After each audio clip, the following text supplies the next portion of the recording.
A small, sparsely furnished room. A single magnetic tape sits on a steel table, sealed in a protective case. It's been untouched for over 3 decades. No official record of its existence, no mention in NASA archives, nothing in declassified documents. It's as if these 2 hours of recording never happened, but they did. One gray November afternoon in 1993, when Commander Michael Harrison, a veteran of 3 space missions and one of the most respected minds in the American Space Agency, decided to break his silence on experiences he'd kept to himself for decades. Harrison wasn't prone to flights of fancy, an aerospace engineering graduate from MIT with a master's in quantum physics. He'd dedicated 22 years of his life to exploring the cosmos. He'd walked on the lunar surface, orbited Earth hundreds of times, and gazed at the stars from a perspective few humans have ever experienced. But on that November day, at 61, with retirement looming and his health showing the first signs of fragility, he made a decision that would forever change how we understand the nature of human consciousness and its relationship with the infinite. The interviewer was Dr. Samuel Whitmore, a psychologist specializing in peak experiences and altered states of consciousness. He'd been discreetly contacted by NASA to conduct unofficial sessions with astronauts who reported inexplicable phenomena during their missions. Whitmore had signed confidentiality agreements preventing him from disclosing any information obtained during these sessions, but before his death in 2019, he entrusted this specific recording to a small group of researchers with instructions that it be revealed only after a minimum of 25 years. Now finally, these words can see the light of day, and they carry revelations that challenge everything we thought we knew about life, death, and the true nature of human existence. Harrison began his narrative hesitantly, like someone about to cross a bridge that can never be crossed back. He spoke of his first mission to space in 1978, when he was still a young commander full of scientific ambitions and rational certainties. In those early days orbiting Earth, everything seemed to follow the expected protocol. Experiments were conducted with military precision, communications with mission control flowed without interruption, and every procedure was executed with the perfection NASA demanded of its astronauts. But it was during the 3rd night of that mission that something shifted. Harrison was conducting routine astronomical observations when suddenly he felt a presence beside him. Not a physical presence, but something far more subtle and profound, as if someone were sharing not only the same space, but also the same thoughts. At first, he attributed the sensation to fatigue and mission stress. Astronauts were trained to identify and dismiss this type of experience as natural products of isolation and the psychological tension of spaceflight. But the presence didn't disappear. Over the following days, it became more intense, more defined. Harrison began to realize he wasn't alone in the spacecraft. There were other consciousnesses there, entities that seemed to move freely through space, unbound by the physical limitations that confined the astronauts to the interior of the capsule.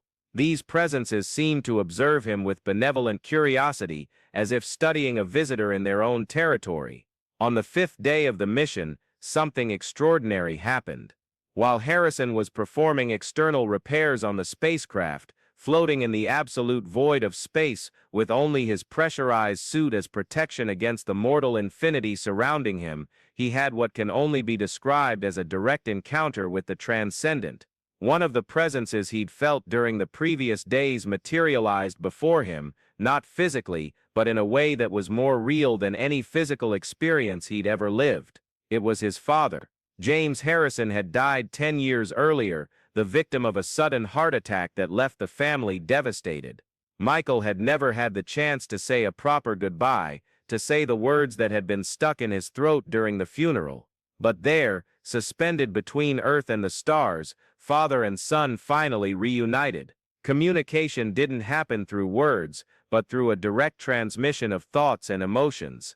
His father explained that death was merely a transition, a change of state that allowed consciousness to free itself from the limitations of the physical body. He'd been watching Michael all these years, following his accomplishments, his moments of doubt, his successes and failure. Family, he said, never truly separates. The love that binds them transcends physical barriers and persists in dimensions that earthly science has yet to fully comprehend. During those moments suspended in the void, Michael received insights into the nature of reality that forever changed his understanding of the universe.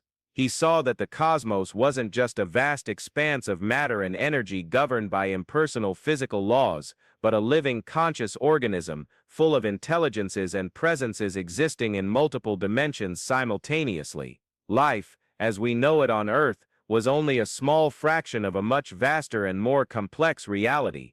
Upon returning to Earth, Harrison tried to process these experiences through his rational scientific training. He consulted neurologists, studied literature on space hallucinations, investigated all possible physiological factors that could explain what he had experienced. But the more he researched, the more convinced he became that his experiences couldn't be reduced to simple neurological aberrations. There was a coherence, a depth, and a continuity to them that transcended any purely materialistic explanation. His second mission, 2 years later, only confirmed and expanded upon these experiences. This time, he encountered not only his father, but an entire community of consciousnesses that seemed to inhabit the space around Earth. Some were human, family, friends, and even strangers who had passed through the transition of death. Others seemed to be entirely different entities, consciousnesses that had never known physical existence as we understand it. It was during this second mission that Harrison received what he described as guidance, not authoritarian commands, but gentle suggestions on how he could use his unique position as an astronaut to serve as a bridge between the physical and spiritual worlds. These entities explained that moments of great transition were approaching for humanity, periods when the veil between dimensions would become thinner, allowing for more direct communication between the living and those who had passed on to other forms of existence. The guidance was simple, yet profound. Harrison should continue his space missions, but now with an expanded awareness of his true purpose. He wasn't just exploring physical space, but also charting spiritual territories that would one day become accessible to all of humanity. Each journey into the cosmos was simultaneously an inward journey, an exploration of the frontiers of human consciousness. During his third and final mission, in 1985, Harrison experienced what he described as the deepest revelation of his life. While orbiting Earth for the last time, contemplating the blue planet suspended in the black void of space, he received a complete vision of what he called the grand cycle. He saw how human souls pass through multiple existences, learning and evolving through different physical and spiritual experiences. He understood that death is not an end, but a graduation, a passage to higher levels of consciousness and responsibility. In this vision, Harrison witnessed how each human life is carefully planned before birth, with specific challenges and opportunities for growth being chosen by the soul itself. He saw how family and friends gather in spiritual groups that incarnate together throughout multiple lifetimes, playing different roles for one another, sometimes as parents and children, sometimes as romantic partners, sometimes as close friends, or even as adversaries who provide crucial learning opportunities. Most importantly, he understood that Earth was undergoing its own spiritual evolution, and that events that seemed chaotic or destructive from a limited human perspective were in fact necessary parts of a much larger cosmic transformation process. Humanity was approaching a point of transition where direct communication with other dimensions would become not only possible, but common and accepted. In the years following his retirement from NASA, Harrison discreetly dedicated himself to the study of these phenomena. He established contacts with researchers at respected universities who were investigating near-death experiences, psychic communication, and other aspects of consciousness survival. He discovered that many other astronauts had had similar experiences, but that all had been discouraged or forbidden from discussing them publicly. The space agencies themselves, Harrison discovered, had been aware of these phenomena for decades. Classified documents suggested that anomalous communications had been recorded since the first manned spaceflights, but that a deliberate decision had been made to suppress this information, partly out of fear of public impact and partly out of an inability to fit them within accepted scientific paradigms. Harrison continued to receive regular visits from spiritual entities, not only during space missions, but also in his daily life. His father remained a constant presence, offering guidance during difficult times and celebrating family achievements.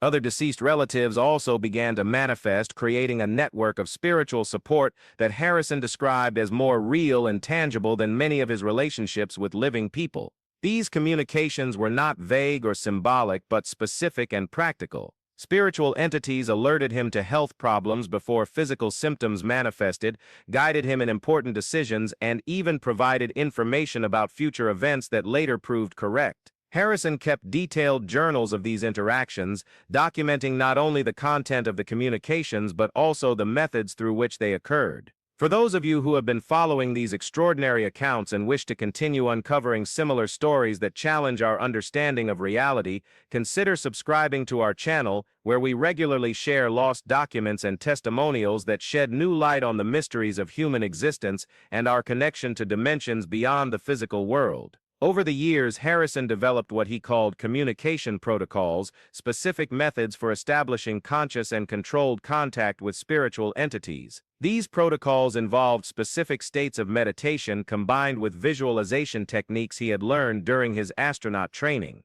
He discovered that the mental discipline required for operating in space translated perfectly to navigating spiritual dimensions. One of Harrison's most significant discoveries was that proximity to physical death seems to dramatically intensify the capacity for interdimensional communication. As his own health began to decline due to complications related to the space radiation he had absorbed during his missions, he noticed that his spiritual experiences became more vivid and frequent. During the final months covered by this secret recording, Harrison reported near-daily encounters with those who had gone before him. These encounters were not somber or terrifying, but filled with light, love, and joyful anticipation. He described the feeling as similar to what a traveler might feel as they approach home after a long journey in foreign lands. His wife, Margaret, who had died of cancer 3 years prior to the recording, became an especially strong presence during this time. She gently prepared him for his own transition, explaining that death was simply like removing an outdated spacesuit to put on a new, more advanced and comfortable one. Margaret showed him glimpses of what awaited him on the other side,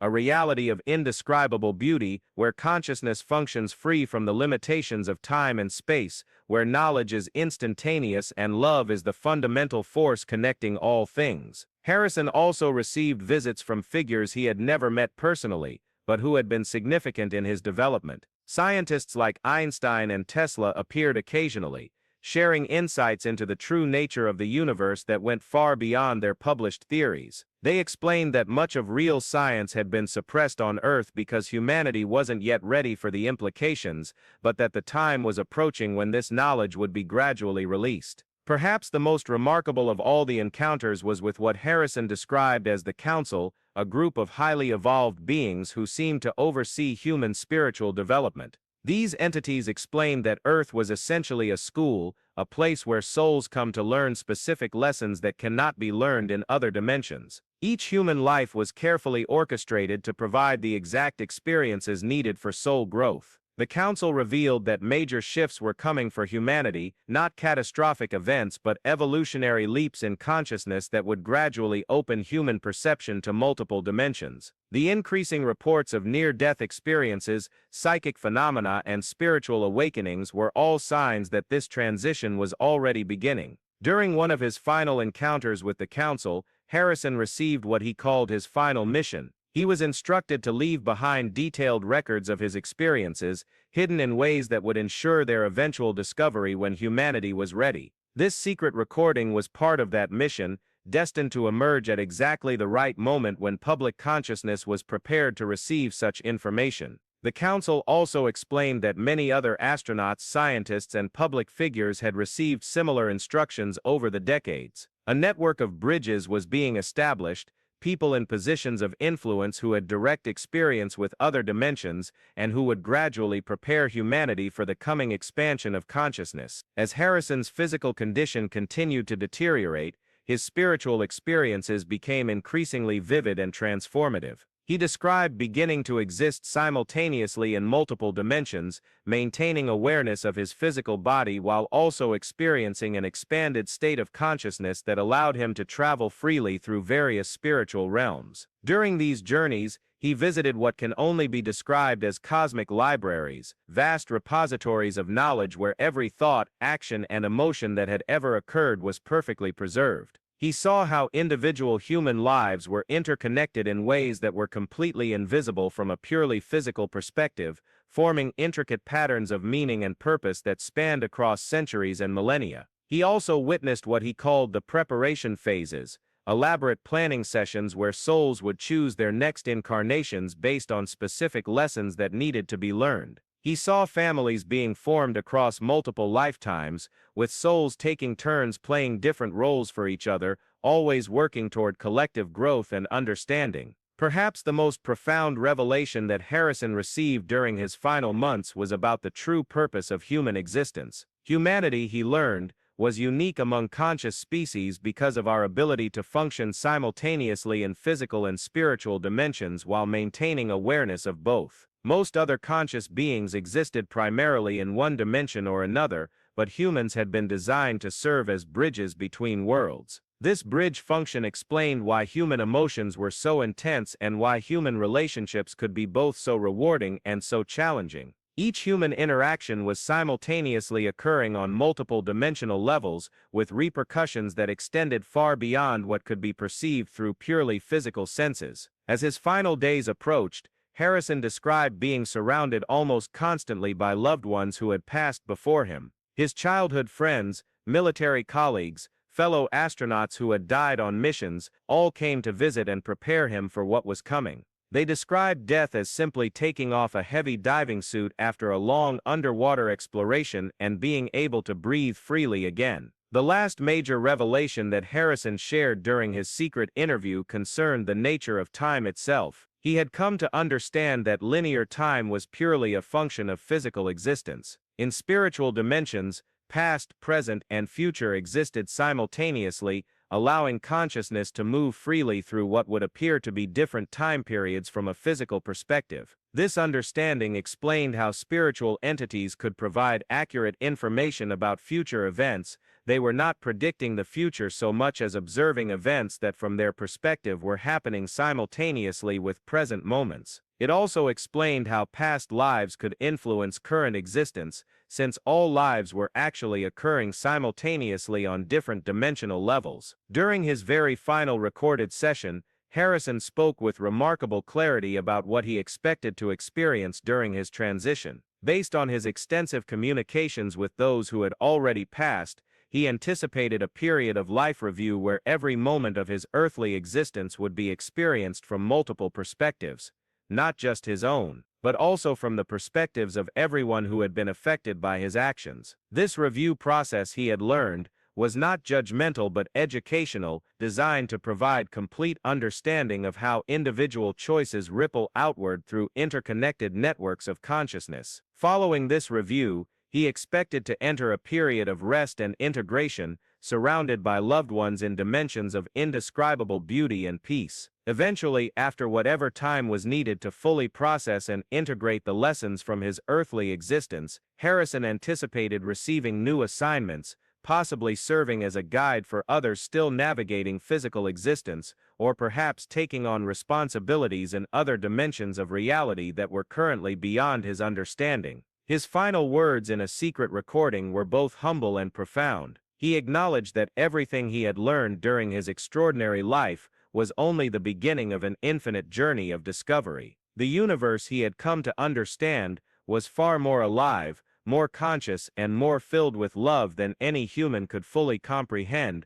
while still locked in physical form. He expressed deep gratitude for having been chosen to serve as one of the bridges between worlds, and hoped that his experiences would eventually help others to understand that death was not an ending but a graduation, a passage to levels of existence that were more beautiful, more meaningful, and more filled with love than anything that could be experienced through purely physical senses. Commander Michael Harrison died peacefully in his sleep on December 15, 1993, exactly 3 weeks after completing this secret interview. According to those who were with him during his final moments, his last words were, "They're here to take me home." Witnesses described an unusual peace that seemed to fill the room during his transition, and several reported sensing presences that seemed to accompany his departure. This remarkable testimony stands as one of the most detailed and coherent accounts of interdimensional communication ever recorded by someone of unquestionable scientific credibility. It challenges our fundamental assumptions about consciousness, survival after death, and the true nature of human existence. Whether these experiences represent literal truth or profound metaphorical insights, they offer a perspective on life and death that could transform how we understand our place in the universe.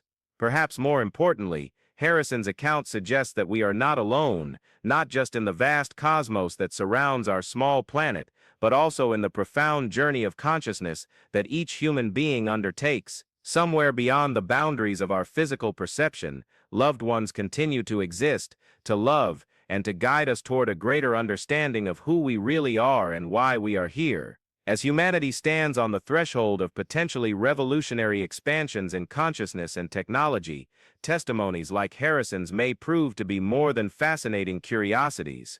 They may be roadmaps to a future where the barriers between physical and spiritual dimensions become increasingly permeable, allowing us to experience directly the interconnected nature of all existence and our eternal connection to those whom we have loved and lost, but who, according to this remarkable testimony, are never really gone at all. The final mystery remaining is whether more documents like this one exist, hidden away in classified archives, waiting for the right moment to emerge and share their revolutionary perspectives with a world that may finally be ready to receive them. If Commander Harrison's account is accurate, then such revelations are merely the beginning of a much larger disclosure that will gradually transform human understanding of reality itself.